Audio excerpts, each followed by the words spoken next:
Juro pela memória da minha mãe que o que vou contar é verdade. Pode parecer loucura, delírio de estrada ou coisa de homem que passou tempo demais sozinho na boleia.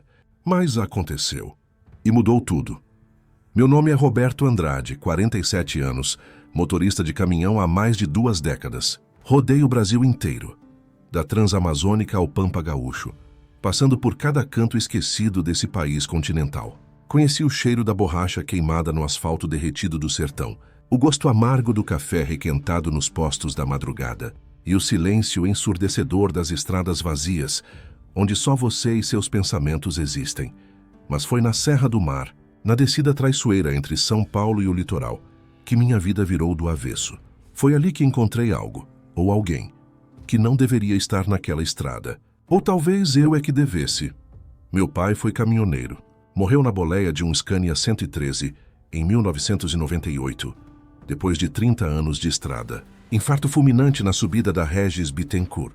Encontraram ele com as mãos ainda firmes no volante, o caminhão perfeitamente estacionado no acostamento, como se até na morte ele cumprisse o protocolo. Eu tinha 23 anos e jurei que nunca seguiria os mesmos passos. 3 meses depois estava tirando minha carteira categoria EA. Estrada tem um chamado que não se explica. É uma mistura de liberdade e prisão, de solidão e comunidade, de aventura e rotina. Você se sente dono do próprio destino, enquanto cumpre rotas traçadas por outros. É poesia e pragmatismo, sonho e conta bancária. Casei aos 26 com a Márcia, menina doce que conheci no aniversário em Sorocaba. Ela aceitou ser esposa de caminhoneiro, sabendo que seria mais viúva de marido vivo do que companheira de lar. Tivemos 2 filhos, Lucas e Beatriz.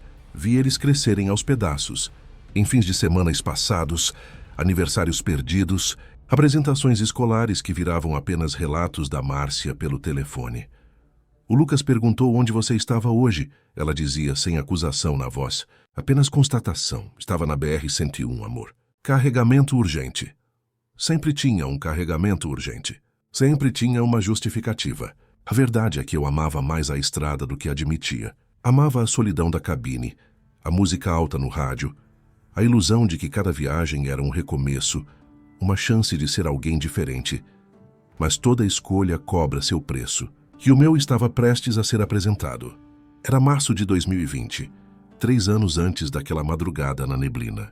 O mundo estava começando a parar por causa da pandemia, mas nós, caminhoneiros, continuávamos. Éramos os invisíveis essenciais, os guerreiros do asfalto que mantinham o país respirando enquanto tudo se fechava. Eu tinha feito uma entrega em Campinas e estava voltando para São Paulo. Era para ser uma viagem simples, rotineira, mas tinha sido um dia especialmente difícil. Márcia tinha me ligado de manhã, dizendo que queria conversar quando eu voltasse. O tom dela não era bom. Eu sabia o que vinha. A conversa sobre nossa separação. Parei num boteco na saída da cidade. Só uma cerveja, prometi a mim mesmo. Só para acalmar os nervos. Uma virou 2. 2 viraram 4. Não estava bêbado. Pelo menos não o suficiente para cambalear ou gaguejar. Mas estava alterado o suficiente para não deveria estar dirigindo. Eu sabia disso. Ignorei. A chuva começou no meio do caminho. Daquelas chuvas de verão que transformam o dia em noite, que fazem o limpador de para-brisa trabalhar no máximo e ainda assim não ser suficiente. Diminuí a velocidade, mas mantive o foco. Estava quase chegando. Então ela apareceu. Uma menina numa bicicleta rosa, daquelas com cestinha na frente e adesivos de unicórnio. Ela veio da esquerda, de uma rua secundária, pedalando rápido demais para aquela chuva. Não viu o sinal vermelho. Ouviu e achou que conseguiria passar. Eu vi ela por uma fração de segundo. Tempo suficiente para reconhecer o perigo. Tempo insuficiente para a reação do meu corpo alcançar a do meu cérebro. Atrasada pelo álcool, pisei no freio com tudo. Mas o caminhão era pesado demais. A pista estava molhada demais. E eu estava lento demais. O som do impacto é algo que nunca saiu da minha cabeça. Não foi alto, não foi dramático como nos filmes. Foi um som abafado, quase trivial. Um baque surdo seguido do rangido da bicicleta se partindo. Parei o caminhão uns 20 metros à frente. Minhas mãos tremiam tanto que mal conseguia segurar o volante. No retrovisor vi a bicicleta destruída no chão e um corpo pequeno, imóvel debaixo da chuva. Deveria ter descido, Deveria ter corrido até ela. Deveria ter ligado para a ambulância. Deveria ter feito qualquer coisa que um ser humano decente faria. Mas o medo me paralisou. O medo da prisão, da perda da carteira, do fim da carreira, da vergonha. E abaixo de todo esse medo, uma voz sussurrava a coisa mais covarde que um homem pode pensar. Ninguém te viu. Está escuro. Está chovendo. Você pode ir embora. E eu fui. Dirigi por 2 quadras em modo automático. O corpo no piloto automático enquanto minha consciência gritava. Estacionei o caminhão numa rua lateral, tranquei e voltei a pé. De longe já havia movimento. Alguém tinha encontrado a menina. Vi as luzes de uma ambulância se aproximando. Entrei num bar, pedi um café, fingi normalidade. Meia hora depois, chamei um Uber e fui para casa. Cheguei de madrugada. Márcia estava dormindo. Me tranquei no banheiro e vomitei até não ter mais nada dentro. No dia seguinte, a notícia estava no jornal local. Menina de 12 anos é vítima de atropelamento e motorista foge do local. Eles tinham um modelo do caminhão, mas não a placa. A chuva e a escuridão tinham me protegido. Carolina Silva era o nome dela, 12 anos, estudante do 6º ano. Estava voltando da casa de uma amiga quando aconteceu. Fraturou as 2 pernas, a bacia, 3 costelas. Estado grave, mas estável. Uma semana depois, nova notícia. Vítima de atropelamento sobrevive, mas ficará com sequelas permanentes. As pernas de Carolina não responderam bem ao tratamento. Ela precisaria de cadeira de rodas, pelo menos temporariamente. Talvez para sempre. Eu tinha destruído a vida de uma criança e fugido como um covarde. Nos meses seguintes, desenvolvi uma rotina de autopreservação. Evitava notícias de Campinas. Mudei minha rota para não passar pela região. Quando Márcia mencionava algo sobre acidentes de trânsito, eu mudava de assunto.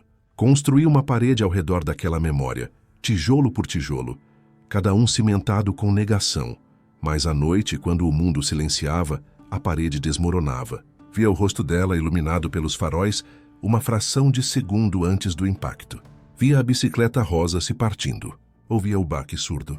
Acordava suando, gritando, com Márcia me sacudindo. Outro pesadelo? Ela perguntava. É a estrada. Estresse, eu mentia. Márcia acabou me deixando 6 meses depois. Disse que eu tinha me tornado um fantasma, que ela não me reconhecia mais. Levou as crianças. Fiquei sozinho no apartamento. Sozinho com minha culpa. Sozinho com meu segredo. 3 anos se passaram. 3 anos de peso, de insônia. De olhar no espelho e ver um estranho. Continuei trabalhando. O que mais eu poderia fazer? A estrada era minha prisão e minha fuga ao mesmo tempo. Foi numa madrugada de setembro de 2023 que tudo mudou. Eu vinha carregado com peças de metal de uma fábrica em Mogi das Cruzes, destino Santos. Carga pesada, freio exigido, atenção redobrada. A rodovia Anchieta naquele trecho é traição pura. Curva atrás de curva, precipício de um lado, pedra do outro. A neblina desceu tão grossa que parecia sólida. Os faróis não cortavam nem 2 metros à frente. Eu conhecia aquela estrada como a palma da minha mão. Tinha feito aquela descida centenas de vezes, mas naquela noite, cada curva parecia uma armadilha. Cada metro uma loteria. Já passava das 3 da manhã quando vi a silhueta. Um homem parado no acostamento, completamente encharcado, sem guarda-chuva, sem nada. Só uma mochila velha nas costas e os braços cruzados contra o frio. Na neblina densa ele parecia uma aparição, um fantasma esperando carona para o além. Meu primeiro instinto foi passar direto. Todo caminhoneiro sabe que parar na serra de madrugada é pedir problema. Assalto, sequestro, golpe. As histórias circulam nos postos como lendas urbanas que às vezes são verdadeiras, mas algo me fez pisar no freio. Não foi compaixão, não foi bondade. Foi uma sensação estranha, quase como se eu não tivesse escolha, como se aquele encontro fosse inevitável. Abri a janela. O frio entrou como uma lâmina. Precisa de ajuda, amigo. Ele se aproximou devagar, sem pressa, como se tivesse todo o tempo do mundo. Devia ter uns 35 anos, talvez menos. Difícil saber com a chuva escorrendo no rosto. Barba por fazer, roupas simples mas limpas e algo no olhar dele. Uma paz estranha, sabe? Como se estivesse esperando justamente por mim. Como se aquele encontro fosse marcado há muito tempo. Pode me dar uma carona até Cubatão? A voz era calma, quase um sussurro, mas tinha um peso nela. Uma certeza, sobe aí. Tô indo para Santos mesmo. Ele entrou na boleia sem fazer barulho, sem aquele alívio típico de quem escapa da chuva. Não amaldiçoou o tempo. Não reclamou do frio, não agradeceu efusivamente. Só se sentou, tirou a mochila molhada, colocou-a no chão entre as pernas e ficou olhando para frente. Reparei que ele não tinha celular. Nada de ficar checando mensagens, vendo redes sociais, fazendo aquilo que todo mundo faz em 2023. Apenas existia ali, presente de um jeito que as pessoas raramente são. Segui dirigindo. A neblina piorava, se possível. O mundo tinha se reduzido à cabine do caminhão, ao trecho iluminado dos faróis e à presença silenciosa daquele homem. Você tem nome? Perguntei mais para quebrar o silêncio que pesava na cabine do que por curiosidade genuína. Pode me chamar de Gabriel. Gabriel. Nome de anjo. Ri internamente da coincidência. Tá voltando para casa, Gabriel. Ele demorou para responder, como se estivesse ponderando a pergunta com cuidado, como se palavras importassem mais para ele do que para a maioria das pessoas. Não exatamente. Estou indo onde preciso ir. Resposta estranha, mas deixei passar. Muita gente na estrada tem suas dores, seus segredos, suas razões para estar no lugar errado na hora errada. Eu tinha os meus. E você, Roberto? Gelei. Minhas mãos apertaram o volante com força. Como você sabe meu nome? Ele apontou para o crachá pendurado no painel sem tirar os olhos da estrada à frente. Claro, o crachá da transportadora, com meu nome em letras garrafais. Respirei aliviado, mas o coração ainda batia acelerado. Desculpa, é que não costumo pegar caronas. Fiquei tenso. Entendo. O mundo ensina a gente a ter medo do diferente, do desconhecido. Silêncio. Apenas o ronco do motor, o barulho rítmico do limpador de para-brisa, a chuva tamborilando no teto. Como você está, Roberto? A pergunta era simples, mas tinha profundidade. Não era como você está no sentido casual de corredor, de polidez automática. Era como você está no sentido existencial real importante. Estou bem. Menti automaticamente. Trabalho, estrada, a vida de sempre. Não está bem, não foi pergunta. Foi constatação, dita com tanta certeza que quase pareceu que ele estava lendo um fato escrito em algum lugar. Minha mandíbula se apertou. Aquele cara não me conhecia. Como se atrevia a fazer afirmações sobre mim, sobre minha vida? Com todo respeito, você não me conhece. Não preciso conhecer sua história para ver seu peso. Que peso? O peso da culpa. O peso do que você carrega e não compartilha. O peso de uma escolha que você fez e que te corrói por dentro como ácido. Meu sangue congelou. A neblina ao redor pareceu se adensar ainda mais, como se o mundo estivesse se fechando ao redor da cabine. Não sei do que você está falando. Sabe sim. Você pensa nisso todos os dias, todas as noites. É a primeira coisa que vem à sua mente quando acorda e a última antes de dormir. É o que te faz beber mais do que deveria. É o que destruiu seu casamento. É o que te fez aceitar essa solidão como punição. As palavras eram como socos, cada uma acertando em cheio, como você, 3 anos atrás. Ele continuou com a mesma voz serena, quase gentil. Campinas, noite chuvosa. Uma menina numa bicicleta rosa. Não consegui respirar. O caminhão quase saiu da pista. Corrigi a direção com as mãos tremendo tanto que o volante vibrava. Você bebeu, continuou Gabriel sem acusação, apenas declarando fatos. Não muito, mas o suficiente. O suficiente para seus reflexos estarem comprometidos. Ela veio de uma rua lateral, pedalando na chuva. Você tentou frear, mas era tarde demais. O impacto, o som que nunca sai da sua cabeça. E então, para, gritei. Para com isso. Como você sabe? Quem te contou? Quem você é? E então você fugiu. Ele terminou ignorando meu desespero. Abandonou o caminhão. Voltou a pé. Foi embora. Deixou uma menina de 12 anos sangrando sozinha na chuva. Lágrimas começaram a cair sem controle. 3 anos de represa rompendo de uma vez. Eu não queria. Foi um acidente. Eu não vi ela. Mas você bebeu sabendo que iria dirigir. E você fugiu sabendo que ela precisava de ajuda. Eu estava com medo. Eu ia perder tudo. Minha carteira, meu trabalho, minha família. E perdeu mesmo assim. Não por causa da justiça dos homens, mas por causa da sua própria consciência. Você se condenou mais duramente do que qualquer juiz faria. Encostei o caminhão no acostamento.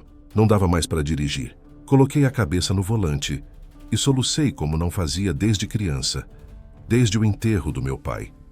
Gabriel não disse nada por um longo tempo. Apenas ficou ali, sua presença sendo mais confortadora do que qualquer palavra poderia ser, como você sabe. Perguntei finalmente, a voz embargada. Como você pode saber de tudo isso? Porque você precisa de perdão, Roberto. E não apenas dela. Você precisa se perdoar. Eu destruí a vida dela. Como posso me perdoar? Ela sobreviveu. Ficou com sequelas, sim. A vida dela mudou, sim. Mas ela sobreviveu. E você sabe o que aconteceu depois. Olhei para ele através das lágrimas. Ela te perdoou. Ela nem sabe quem eu sou. Não precisa saber seu nome para perdoar o que você fez. Carolina te perdoou quando decidiu que não viveria como vítima amargurada. Quando escolheu seguir em frente apesar da dor. Quando decidiu que o acidente não definiria quem ela é. Carolina, sussurrei o nome pela primeira vez. Você conhece ela? Ele sorriu de leve. Todo mundo tem uma Carolina em sua vida. Um erro que parece imperdoável. Uma culpa que parece eterna. Mas a verdade, Roberto, é que o único que ainda te condena é você mesmo. O que eu faço? Como eu vivo com isso? Você pode começar fazendo o que deveria ter feito naquele dia. Pode enfrentar sua covardia. É tarde demais. Vão me prender. Vou perder tudo. Você já perdeu tudo, Roberto. Perdeu sua paz, sua dignidade, sua alma. Perdeu o respeito por si mesmo. Perdeu a capacidade de olhar seu reflexo no espelho sem sentir nojo. O que resta a perder? A pergunta ecoou na cabine. Ele tinha razão. O que eu ainda tinha que poderia ser tirado, que já não tinha perdido? Tenho medo, admiti. Medo é natural. Coragem não é ausência de medo. Coragem é fazer o que é certo mesmo com medo. Respirei fundo várias vezes, tentando me recompor. A chuva tinha diminuído para uma garoa leve. A neblina continuava densa, mas de alguma forma parecia menos opressora. Se eu me entregar, vão me condenar. Vou para a prisão, talvez. Ou talvez haja clemência na confissão voluntária, no arrependimento genuíno. Mas mesmo se for para a prisão, pelo menos será como um homem, não como um covarde. E essa é uma prisão da qual você pode eventualmente sair. A prisão que você construiu para si mesmo nos últimos 3 anos. Dessa você nunca vai escapar até que enfrente a verdade. Voltei a dirigir. Mais alguns quilômetros em silêncio, cada um perdido em seus pensamentos. Eu na minha culpa, ele na sua misteriosa sabedoria. Quando chegamos no pedágio de Cubatão, parei o caminhão. A neblina tinha diminuído consideravelmente. O mundo estava ficando visível novamente, como se a conversa tivesse limpo não apenas o ar, mas alguma coisa dentro de mim também. Olhei para Gabriel. Realmente olhei pela primeira vez e vi algo que não tinha notado antes. Uma cicatriz profunda na testa dele, quase escondida pela franja molhada. E seus olhos, havia uma tristeza antiga neles. Uma dor que reconheci porque via a mesma nos meus. Obrigado. Acho, disse sem saber bem por que estava agradecendo. Ele sorriu pela primeira vez. Um sorriso que iluminou a cabine inteira, que pareceu dissipar a neblina ao redor, que trouxe uma luz que não vinha de lugar nenhum e de todo lugar ao mesmo tempo. Não é comigo que você tem que agradecer. É com ela. Vá até lá, Roberto. Procure Carolina Silva. Peça perdão. Assuma o que fez. Conte a verdade para a polícia, para a família dela e principalmente para si mesmo. Só assim você vai se libertar. Ele abriu a porta e desceu na garoa fina. Peguei minha carteira, tirei uns R$ 50, tudo que tinha em dinheiro. Espera, pega isso pelo menos para comer alguma coisa. Para pegar um ônibus. Para onde quer que você vá. Não preciso disso, mas você precisa de coragem. E coragem não se compra, Roberto. Se conquista. Ele fechou a porta e se afastou na neblina, sua silhueta se dissolvendo como se nunca tivesse sido sólida em primeiro lugar. Fiquei parado ali por vários minutos, olhando para onde ele tinha ido. Então me ocorreu. Não perguntei para onde exatamente ele ia em Cubatão. Não perguntei onde queria que eu o deixasse. Ele simplesmente desceu e foi embora.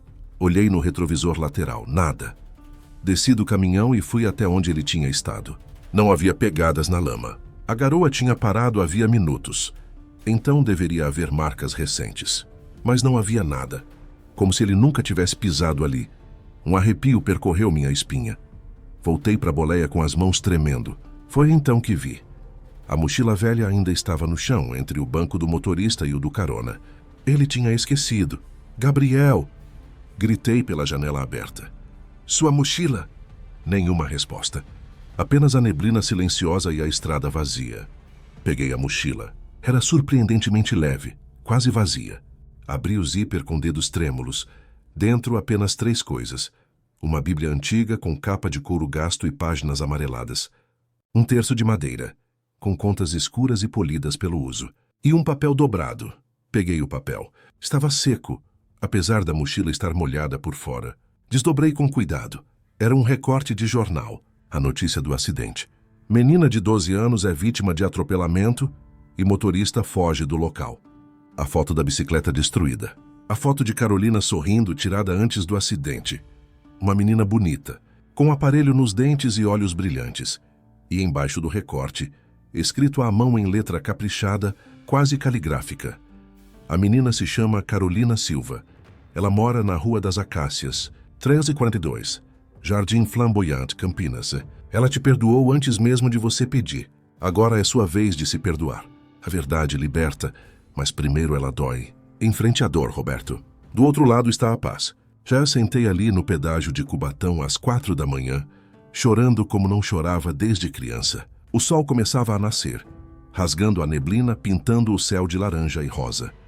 Peguei meu celular. Procurei Carolina Silva Campinas, acidente 2020. Encontrei a notícia. Encontrei atualizações. Encontrei uma matéria de 1 ano atrás sobre jovens superando deficiências. Lá estava ela, agora com 15 anos na cadeira de rodas, mas sorrindo, sorrindo. Não consegui continuar a viagem para Santos. Liguei para o despachante, inventei uma desculpa sobre problema mecânico e disse que faria a entrega no dia seguinte. Ele resmungou, mas aceitou. Dirigi de volta para São Paulo em estado de choque. A mochila estava no banco ao lado, testemunha silenciosa do encontro impossível que tinha acabado de acontecer. Quem era Gabriel? Como ele sabia tudo aquilo? Como tinha o recorte da notícia? E, mais importante, como ele sabia exatamente o que eu precisava ouvir? Parte de mim tentava racionalizar. Talvez ele trabalhasse em algum serviço social. Talvez conhecesse a família de Carolina. Talvez tivesse me reconhecido de alguma forma. Minha foto tinha saído no processo da transportadora na época? Não, impossível. Eu nunca tinha sido investigado formalmente, mas a parte mais profunda de mim, aquela que ainda acreditava em mistério, em providência, em coisas que não têm explicação lógica, essa parte sabia que Gabriel não era um homem comum. Cheguei em casa ao amanhecer. Meu apartamento vazio me recebeu com o silêncio costumeiro. Coloquei a mochila em cima da mesa da cozinha e a encarei por longos minutos. Peguei a Bíblia. Abri numa página aleatória. Estava marcada.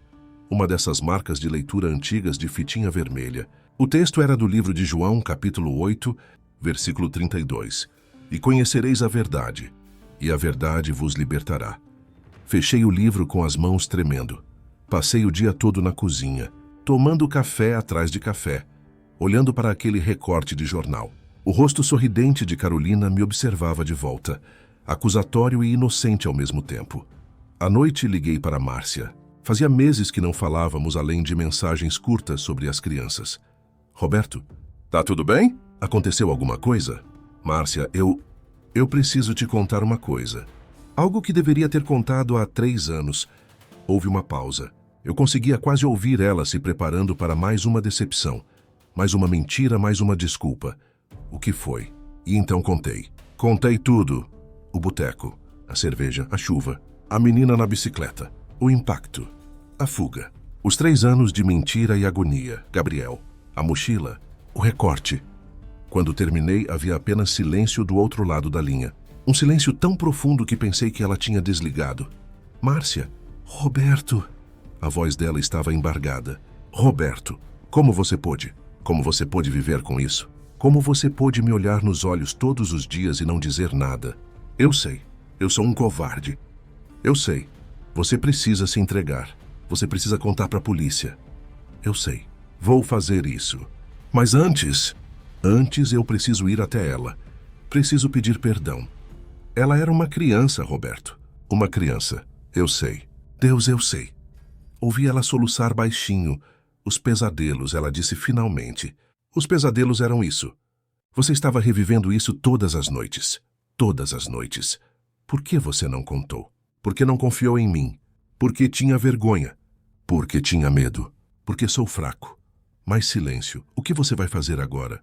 Vou procurar um advogado amanhã. Vou procurar ela. E vou me entregar. Roberto, isso vai mudar tudo. Você pode ir para a prisão. Eu já estou preso, Márcia. Há 3 anos. Pelo menos agora vai ser numa prisão que tem data para acabar. Desligamos sem mais palavras.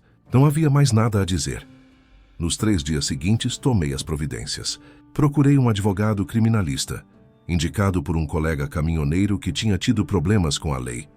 Dr. Henrique Fonseca, cinquentão sério, escritório modesto, mas olhar honesto. Contei tudo a ele. Ele me ouviu sem interromper, fazendo anotações ocasionais, o rosto impassível. Senhor Roberto, ele disse quando terminei, o senhor está ciente de que está confessando um crime de atropelamento com fuga e direção sob influência de álcool? Estou. Está ciente de que pode ser condenado à prisão? Estou. Está ciente de que não há prescrição para esse tipo de crime? Estou. Ele recostou na cadeira, tirando os óculos e os limpando pensativamente.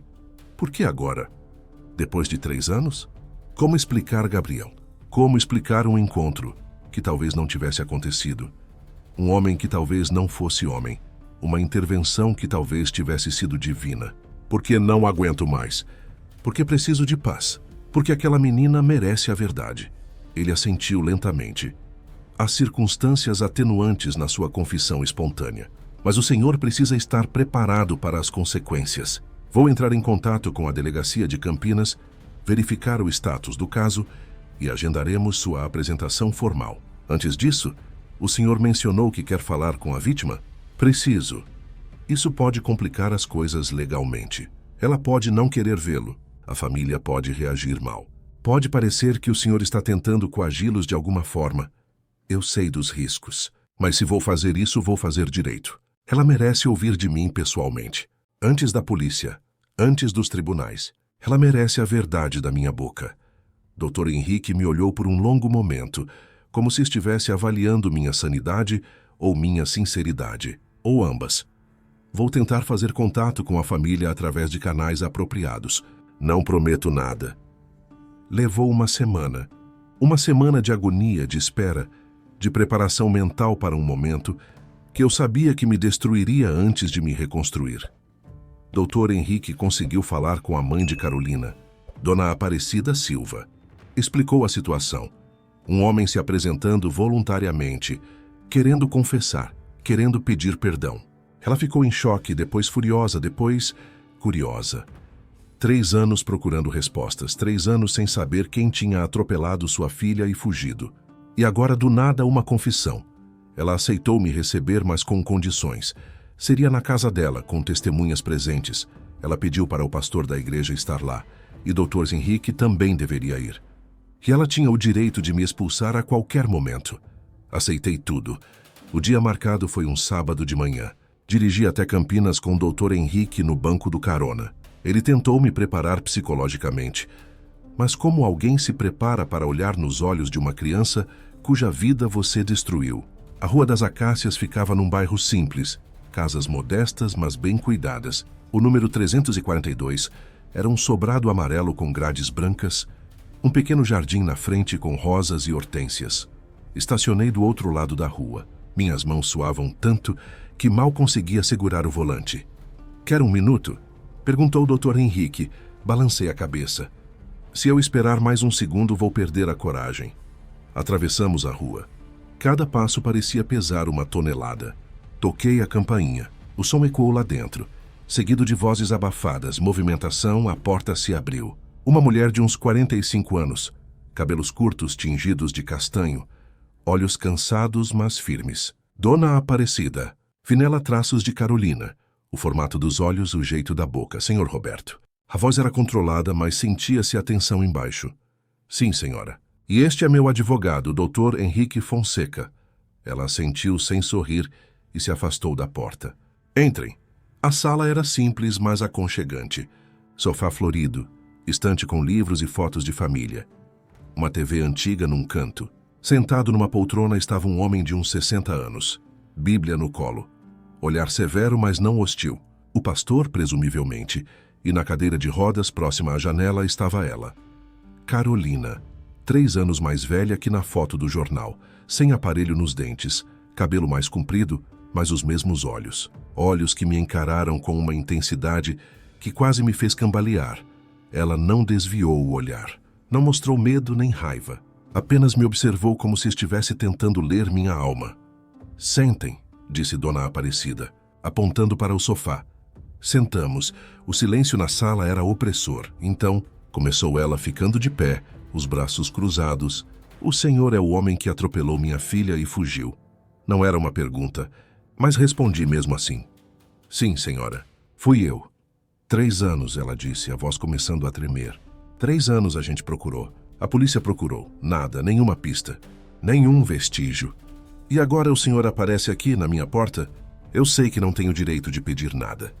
Sei que não mereço ser ouvido, mas preciso que a senhora e Carolina saibam a verdade. Toda a verdade. Então fale. A voz de Carolina cortou o ar. Era mais madura do que eu esperava, mais firme. Conte tudo. Não esconda nada. E contei. Contei sobre o dia difícil, sobre o boteco, sobre a cerveja que se transformou em várias. Contei sobre a decisão estúpida de dirigir mesmo sabendo que estava alterado. Contei sobre a chuva, sobre aquele momento horrível em que vi a bicicleta rosa surgir do nada, sobre o impacto, sobre o som que nunca saiu da minha cabeça. E contei sobre a fuga, a parte mais difícil, a mais vergonhosa, como abandonei o caminhão, como voltei a pé, como fui para casa como se nada tivesse acontecido, como li no jornal no dia seguinte e senti meu mundo desabar, como passei 3 anos aprisionado pela culpa, pelos pesadelos, pela covardia. Quando terminei, havia lágrimas escorrendo no meu rosto. Não tentei escondê-las. Eram lágrimas merecidas, lágrimas que deveria ter derramado há 3 anos. Dona Aparecida estava chorando também, mas de raiva, de dor, de anos de frustração, finalmente tendo um rosto, um nome, uma explicação. O Senhor destruiu nossa vida, ela disse, a voz rouca. Carolina ficou 2 meses no hospital. Passou por 7 cirurgias. Os médicos disseram que ela talvez nunca mais andasse. Tivemos que vender tudo para pagar tratamento. Nosso carro, as joias da família, fizemos rifas na igreja. E o Senhor estava por aí, vivendo sua vida como se nada tivesse acontecido. Não, senhora, falei baixo. Não vivi nada, apenas existi. Cada dia era uma tortura. Perdi minha família por causa disso. Perdi meu sono, minha paz, minha dignidade. Não estou dizendo isso para me vitimizar ou para pedir pena. Estou dizendo porque é a verdade. O que fiz não destruiu apenas vocês. Destruiu a mim também. E eu mereço. E agora, a voz de Dona Aparecida estava amarga. Agora o senhor vem aqui pedir perdão e acha que tudo vai ficar bem? Acha que desculpa vai consertar as pernas da minha filha? Não, senhora. Nada vai consertar isso. Nada vai voltar o tempo. Mas vim aqui porque Carolina merece a verdade. Merece olhar nos olhos do homem que fez isso com ela. Merece ouvir que não foi culpa dela, que foi culpa minha e só minha. E merece saber que vou pagar pelo que fiz. Não vim aqui para evitar a justiça. Vim antes de me entregar à polícia porque queria que vocês ouvissem de mim primeiro. Pela primeira vez, Dona Aparecida pareceu surpresa. Vai se entregar? Sim, senhora. Depois de sair daqui, vou direto para a delegacia com meu advogado. Vou confessar tudo. Vou assumir as consequências. O pastor falou pela primeira vez, sua voz grave e ponderada. Filho, o senhor entende que pode ir para a prisão? Entendo, pastor, e aceito. É o mínimo que posso fazer. Mãe, Carolina falou novamente. Todos olharam para ela. Posso falar com ele sozinha? Dona Aparecida abriu a boca em protesto. Carolina, não sei se... Por favor, só alguns minutos. Dona Aparecida olhou para o pastor, que assentiu levemente. Olhou para Dr. Henrique, que permaneceu neutro. Finalmente olhou para a filha e viu algo ali. Uma determinação, uma necessidade. Está bem, mas estaremos na cozinha. Qualquer coisa você grita. Ela, o pastor e Dr. Henrique saíram, deixando-me sozinho com Carolina. O peso da sala pareceu triplicar. Ela me observou em silêncio por um longo momento. Então, com as mãos, Moveu a cadeira de rodas alguns centímetros mais perto. Lembra do que sentiu quando me atingiu? Ela perguntou. A pergunta me pegou desprevenido. Eu sei, pavor, puro pavor. E quando fugiu? Vergonha, medo, covardia. E depois, durante esses 3 anos, culpa. Culpa que me consumia todos os dias. Ela assentiu lentamente, como se estivesse processando cada palavra. Quer saber o que eu senti? Não consegui responder, apenas assenti. No momento do impacto, senti medo, dor, confusão. No hospital, senti raiva, muita raiva. Como alguém podia me fazer isso e fugir? Que tipo de monstro fazia isso? Cada palavra era uma faca. Mas sabe o que minha mãe me ensinou? Ela continuou, os olhos marejados agora. Que raiva machuca mais quem guarda do que quem recebe. Que eu podia escolher viver como vítima amarga ou como sobrevivente forte. Então eu escolhi perdoar. Carolina, deixa eu terminar. A voz dela ficou mais firme. Eu te perdoei. Perdoei o motorista desconhecido que fugiu. Perdoei antes mesmo de saber quem era, porque guardar ódio seria me aprisionar mais do que essa cadeira já me aprisiona. Eu tremia inteiro agora. Mas, ela continuou, perdoar não significa que não houve consequências. Não significa que foi tudo bem. Olha para mim, Roberto. Olha direito, olhei. Vi as pernas dela imóveis na cadeira. Vi as cicatrizes nos braços, marcas de cirurgias. Vi a vida que ela deveria ter tido. Correndo, dançando, andando de bicicleta, substituída por essa realidade. Eu tinha planos, ela disse suavemente. Queria ser bailarina. Tinha aula de balete toda terça e quinta. Era meu sonho. Agora não posso mais. A dor nas suas palavras era palpável. Mas sabe o que aprendi? Que planos mudam, que sonhos se adaptam. Agora eu quero ser fisioterapeuta. Quero ajudar outras pessoas como eu. Quero transformar minha dor em propósito. Você é incrível, sussurrei. Muito mais forte do que eu jamais serei. Não sou forte. Só escolhi não deixar isso me destruir. Você escolheu diferente. Você deixou te destruir. Ela tinha razão. Absolutamente certa. Mas agora você está aqui. Está enfrentando. Está escolhendo a verdade mesmo sabendo o preço. Isso significa algo. Não conserta nada. Não. Mas é um começo. É o começo da sua própria cura. Ela estendeu a mão. Olhei para aquela mão pequena, delicada, oferecida em gesto de... O quê? Perdão, paz? Encerramento? Peguei sua mão. Ela apertou a minha com força surpreendente. Eu te perdoo, Roberto. De verdade. E espero que um dia você consiga se perdoar também. Desabei. Caí de joelhos na frente da cadeira dela e chorei como nunca tinha chorado na vida. Soluços que vinham do fundo da alma. Anos de dor e culpa finalmente encontrando saída.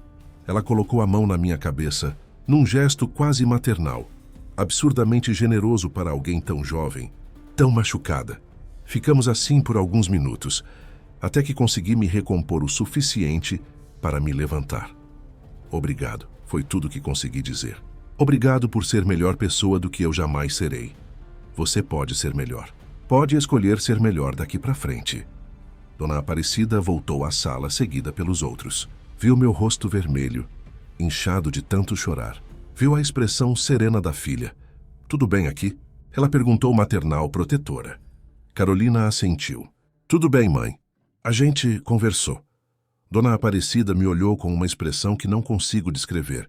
Ainda havia dor ali, ainda havia raiva, mas havia também algo parecido com compreensão? Resignação. Obrigado por me receber, eu disse a ela. Sei que não foi fácil. Sei que não mereço. Não, ela concordou. Não merece. Mas minha filha tem um coração maior que o meu, e se ela consegue perdoar, então quem sou eu para negar isso? Ela estendeu a mão. Apertei-a, sentindo naquele aperto a dor de 3 anos, mas também uma espécie de fechamento, de círculo se completando. Da casa de Carolina, fomos direto para a delegacia de Campinas. Dr. Henrique tinha agendado previamente, então nos receberam quase imediatamente. O delegado responsável, Dr. Augusto Mendes, era um homem na faixa dos 50 anos, cabelos grisalhos, postura militar. Ouviu minha confissão sem interromper, gravando tudo oficialmente. Contei os mesmos detalhes que tinha contado à família de Carolina. Cada detalhe humilhante, cada momento de covardia. Quando terminei, ele recostou na cadeira e me estudou. Senhor Roberto, o senhor está ciente de que está confessando crimes de lesão corporal culposa na direção de veículo, embriaguez ao volante, omissão de socorro e fuga do local do acidente? Sim, senhor. Está ciente de que pode receber pena de até 8 anos de reclusão? Estou. Ele assentiu, fez algumas anotações e depois me olhou novamente, desta vez com uma expressão ligeiramente diferente. Vou ser honesto com o senhor. Em 25 anos de polícia já vi muita coisa. Já vi muita gente fugir de responsabilidade. Mas raramente vejo alguém voltando voluntariamente depois de 3 anos para assumir o que fez. Isso não apaga o crime, não diminui a gravidade, mas diz algo sobre o homem que o senhor está tentando se tornar. Fui indiciado formalmente, tirei foto, fiz coleta de digitais. Todo o processo humilhante, mas necessário. Paguei fiança, quase todas as minhas economias, e fui liberado para aguardar o processo em liberdade. Nos meses seguintes, minha vida virou uma montanha-russa legal. Audiências, depoimentos, perícias. A imprensa local pegou a história. Caminhoneiro confessa atropelamento após 3 anos. E por algumas semanas fui manchete. Objeto de debates acalorados. Exemplo de arrependimento ou covarde que só confessou por culpa. Perdi meu emprego. Nenhuma transportadora queria contratar alguém com processo criminal em andamento, ainda mais envolvendo embriaguez ao volante. Vendi meu apartamento para pagar custos legais e começar um fundo de reparação para Carolina.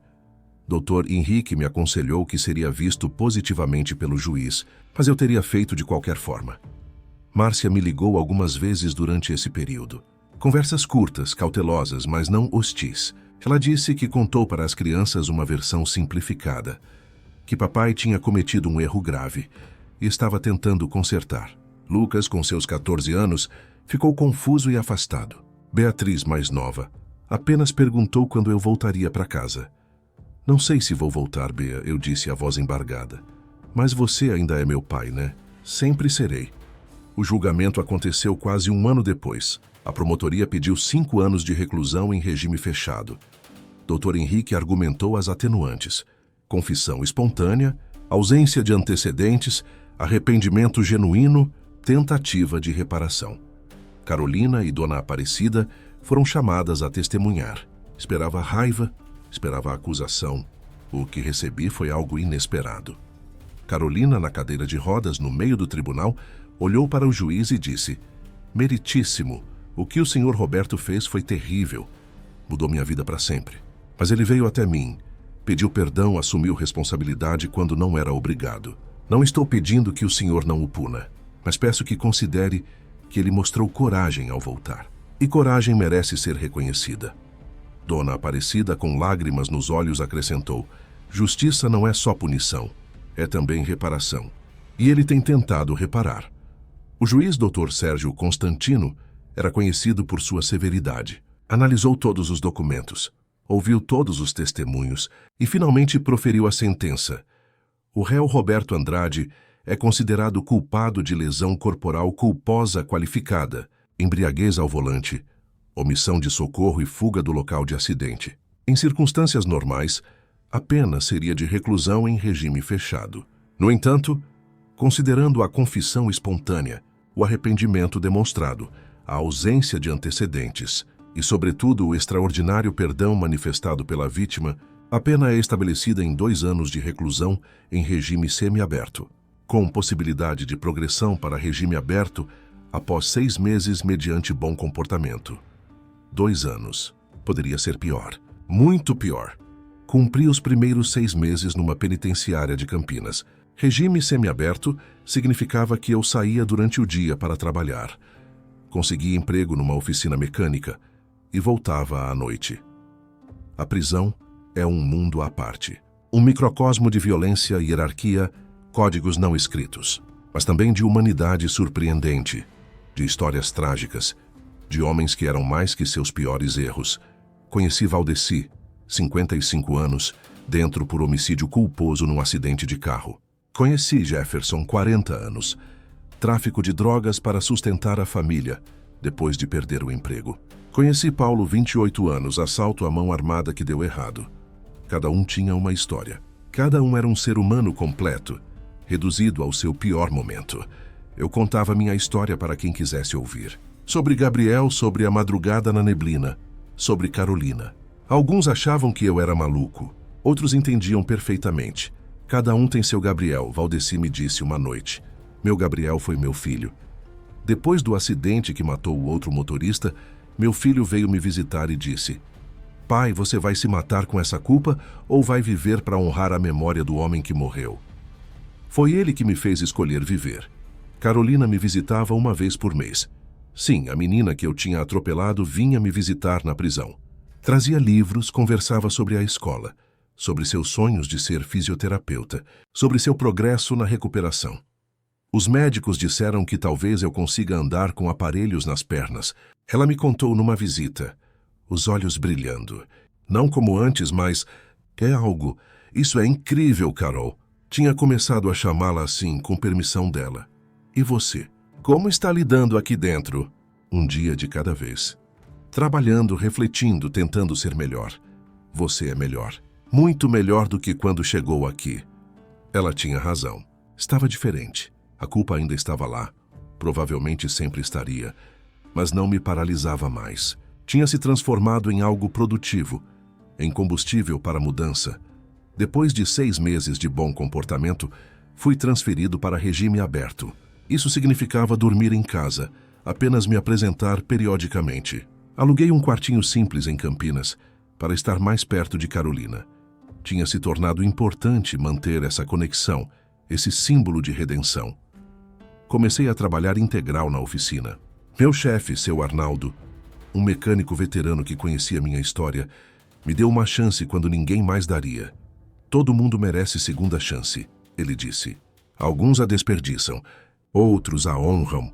Vamos ver qual tipo você é. Tentei honrar a cada dia. Durante todo esse tempo, Gabriel nunca saiu da minha mente. Quem era ele? De onde veio? Como sabia tudo aquilo? Procurei. Mostrei descrição em postos de gasolina ao longo da Anchieta. Perguntei a caminhoneiros que faziam a mesma rota. Coloquei anúncio em grupos de Facebook de motoristas. Nada. Ninguém nunca tinha visto um homem com aquela descrição. Ninguém lembrava de um carona pegado na neblina naquela região. Um dia, quase um ano depois do encontro, voltei exatamente ao local onde o tinha encontrado. Não sei bem porquê. Talvez esperando respostas, talvez esperando fechamento. A neblina estava pesada de novo, quase como naquela noite. Estacionei no acostamento, desci do carro. Agora eu dirigia um sedã velho sem carteira profissional. Aquela estava suspensa. E caminhei até o ponto exato. Gabriel, chamei para a neblina. Se você está aí, se pode me ouvir. Obrigado. Obrigado por me salvar. Apenas silêncio e o vento frio da serra. Voltei para o carro e percebi que tinha alguém próximo. Um velho sentado numa pedra, fumando um cigarro olhando para o vale nebuloso abaixo. Desculpa incomodar, eu disse. O senhor está aqui há muito tempo? Ele me olhou, rosto curtido pelo tempo, olhos cansados, mas gentis. Toda noite, filho. Moro ali embaixo. Venho aqui pensar. O senhor já viu um homem por aqui? Uns 35 anos, barba por fazer, costuma pedir carona? Ele deu uma tragada longa no cigarro. Na serra, filho, a gente vê muita coisa. Vê luz que não deveria estar ali. Vê gente que desaparece. Vê milagre e tragédia. Você viu o que precisava ver. Mas ele era real. Ele deixou uma mochila, tinha uma Bíblia, tinha... E essas coisas são reais. Pensei na mochila que eu mantinha guardada como tesouro. Na Bíblia antiga. No recorte de jornal com a mensagem escrita. São. Então ele foi real. Do jeito que precisava ser. O velho levantou, jogou o cigarro no chão e o apagou com o pé. Sabe o que eu aprendi em 70 anos de vida? Que mistério não precisa de explicação. Precisa de reverência. Você foi tocado por algo que não entende. Aceite, honre. Viva melhor por causa disso. Ele se afastou na neblina, sua silhueta dissolvendo exatamente como a de Gabriel tinha feito. Fiquei ali mais alguns minutos, o frio mordendo meu rosto, a neblina envolvendo tudo. E pela primeira vez parei de procurar respostas. Parei de tentar entender. Gabriel foi real no jeito que precisava ser, e isso era suficiente. Completei minha pena 2 meses antes do previsto, por bom comportamento.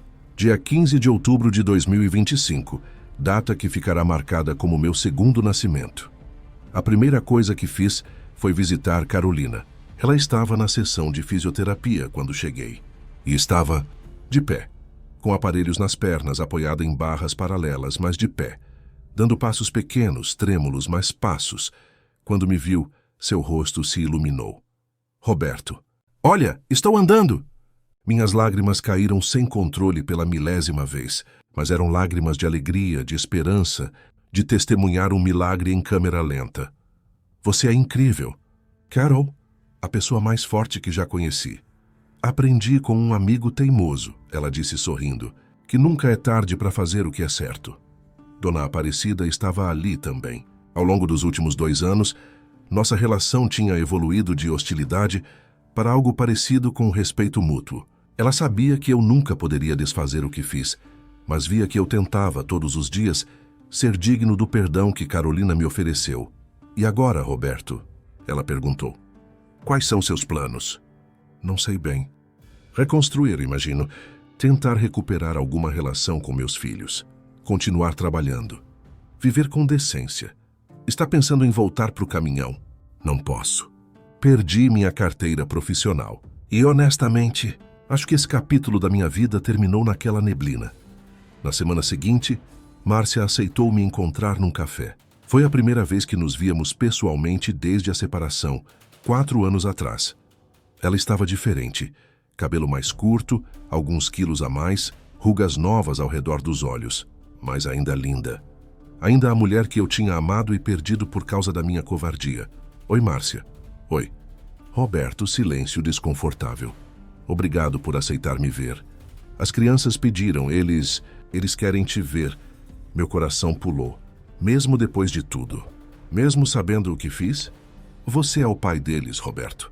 E por mais errado que tenha sido o que você fez, eles viram você assumir responsabilidade. Viram você cumprir sua pena. Viram você tentando ser melhor. Isso ensina algo. Começamos devagar. Visitas quinzenais sempre mediadas por Márcia inicialmente. Lucas estava distante, protetor, julgador, como um adolescente de 16 anos deveria ser. Beatriz era mais aberta, mais disposta a reconectar. Pai, você vai voltar para casa? E ela perguntou numa das visitas. Olhei para Márcia. Ela balançou a cabeça levemente. Não, querida. Sua mãe e eu não vamos voltar. Mas isso não significa que não sou mais seu pai. Significa que vou ser seu pai de um jeito diferente. Mas você ainda me ama? Mais do que tudo nesse mundo. 3 anos depois da noite na neblina, em setembro de 2026, eu estava dirigindo meu sedã pela Anchieta. Ainda evitava fazer a rota à noite. Certas memórias eram intensas demais. Quando meu celular tocou o número desconhecido. Alô? Estática na linha. Depois uma voz abafada, distante, mas vagamente familiar. Roberto? Sim, quem fala?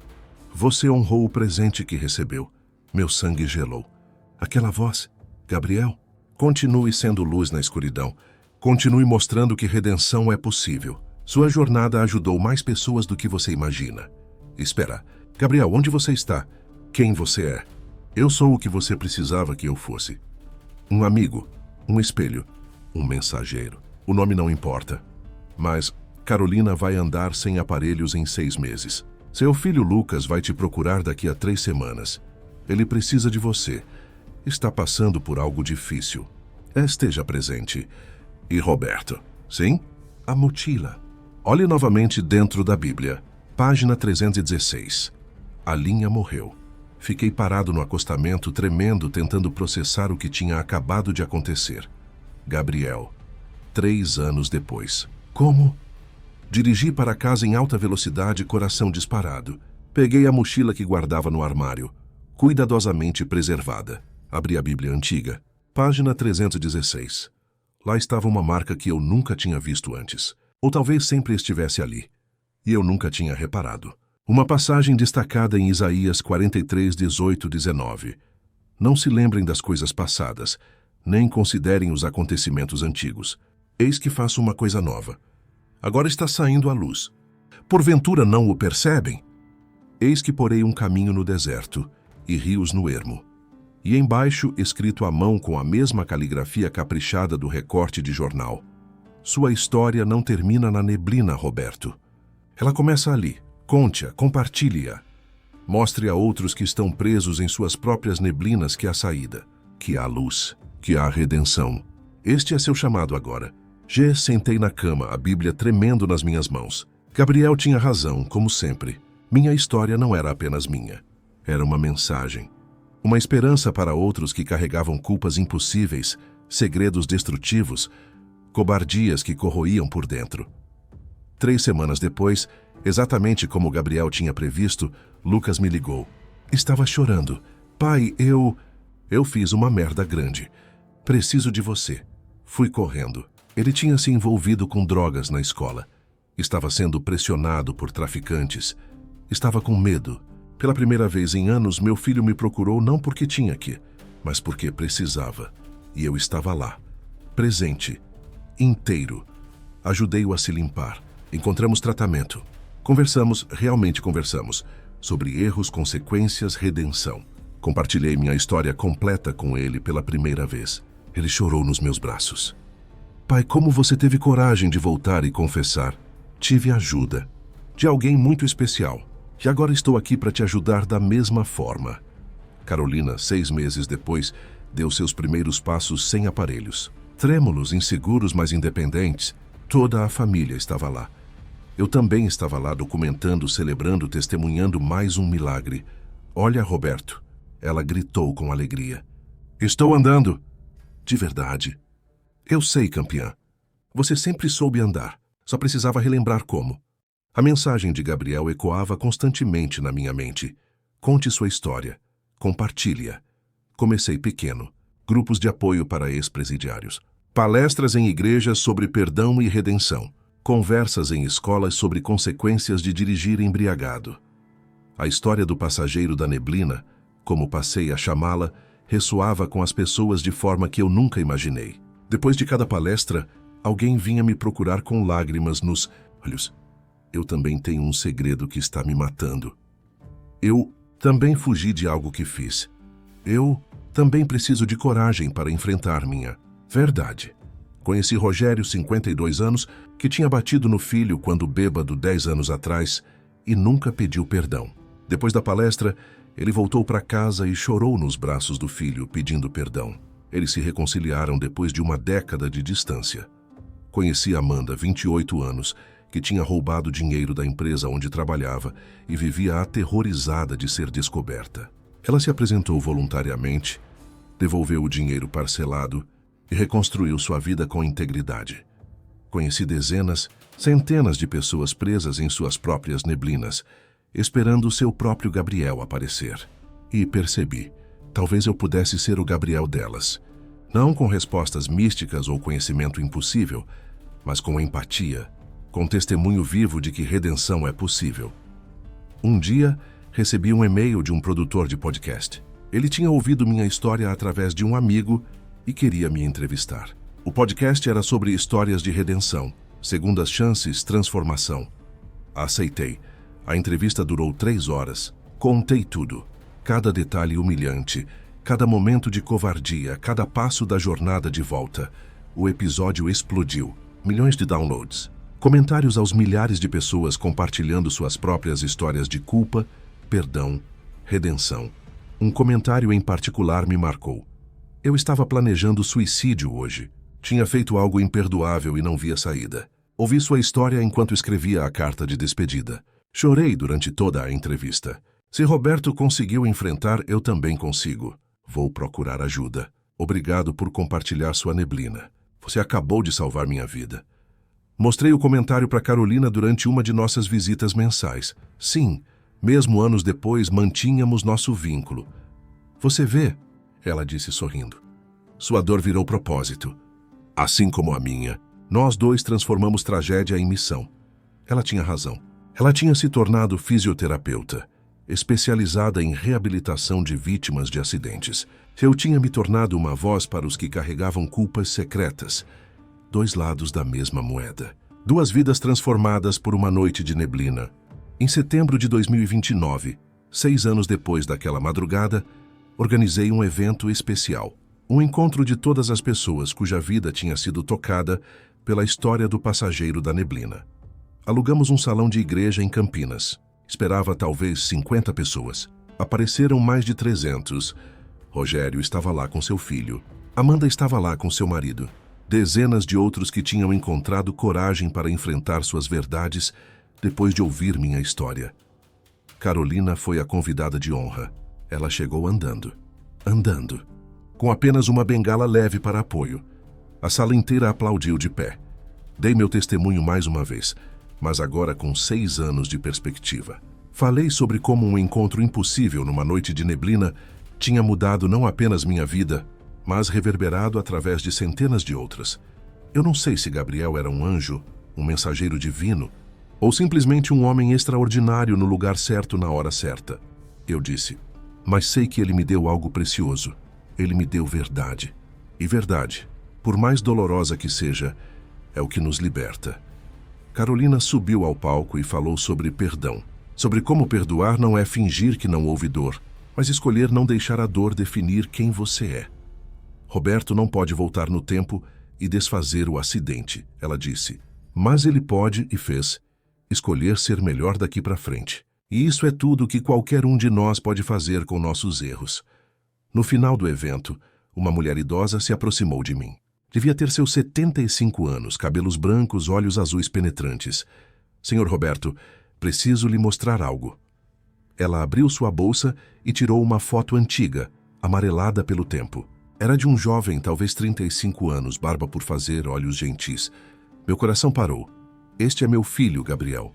Ele morreu há 15 anos, num acidente de carro na Serra do Mar. Mesma região onde o senhor pegou seu passageiro. Olhei para a foto, depois para ela, depois para a foto novamente. O rosto era semelhante, muito semelhante. Mas tinha também algo diferente, algo que não encaixava perfeitamente. Ele era muito parecido com a descrição que você dá do seu Gabriel. Ela continuou, lágrimas escorrendo. E sabe por que ele estava na serra naquela noite? Estava voltando de uma palestra sobre direção responsável. Gabriel era palestrante motivacional. Ajudava pessoas com vícios, com problemas. Ele acreditava em segundas chances. Eu tremia.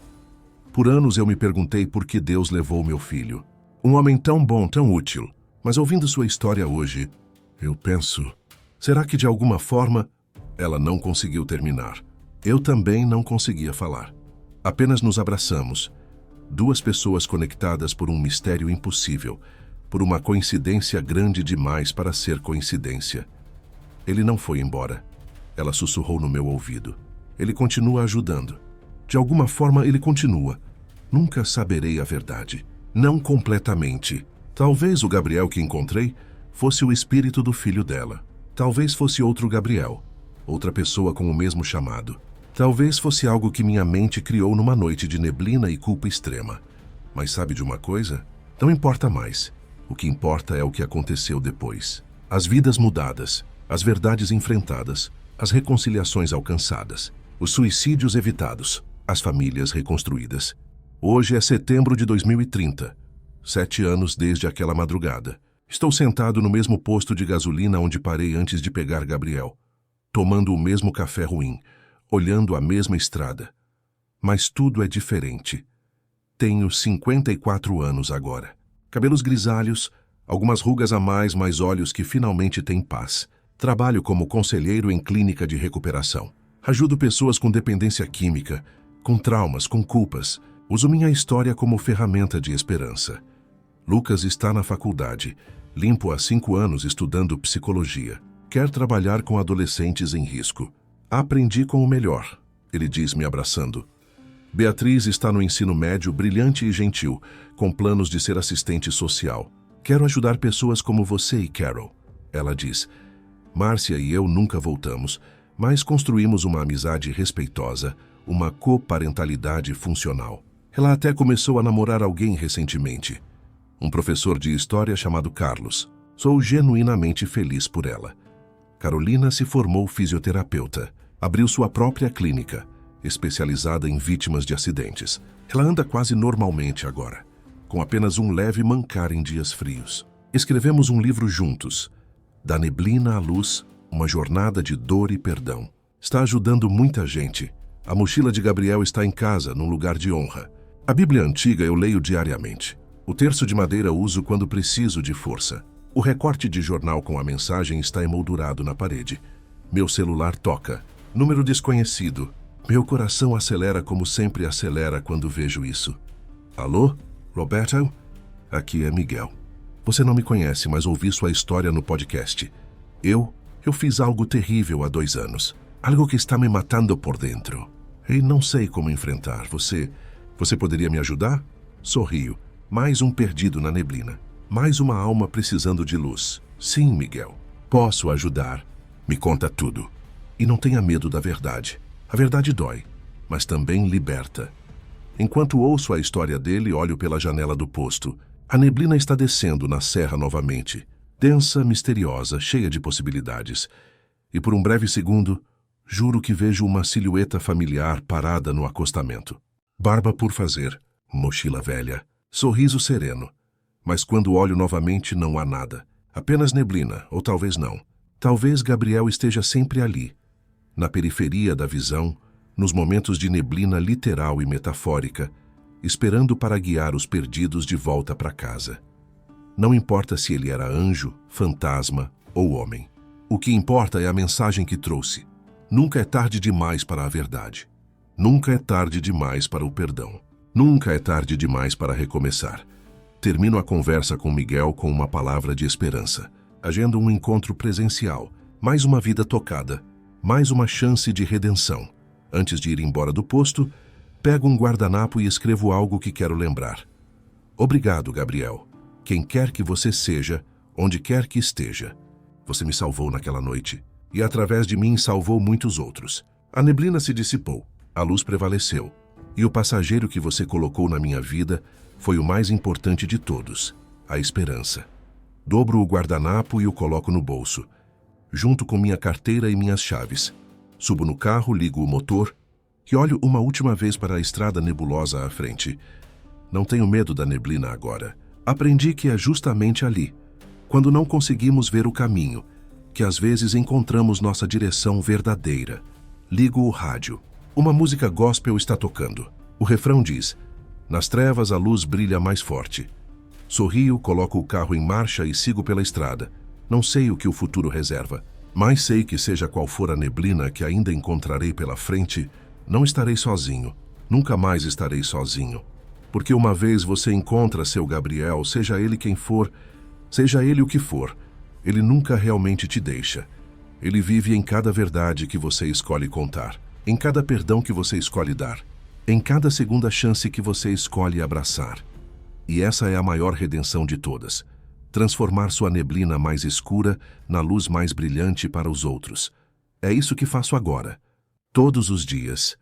É isso que continuarei fazendo até meu último suspiro. Porque sou Roberto Andrade, 54 anos, ex-caminhoneiro, ex-covarde, ex-prisioneiro. E agora? Agora sou apenas um homem que encontrou um passageiro na neblina e foi salvo, e que dedica cada dia a ser o passageiro na neblina para alguém mais. Essa é minha história. Essa é minha redenção. Esse é meu testemunho. E juro pela memória da minha mãe e pela lembrança de Gabriel, que cada palavra é verdade. Fim. A verdade liberta. Mas primeiro ela dói. Enfrente a dor.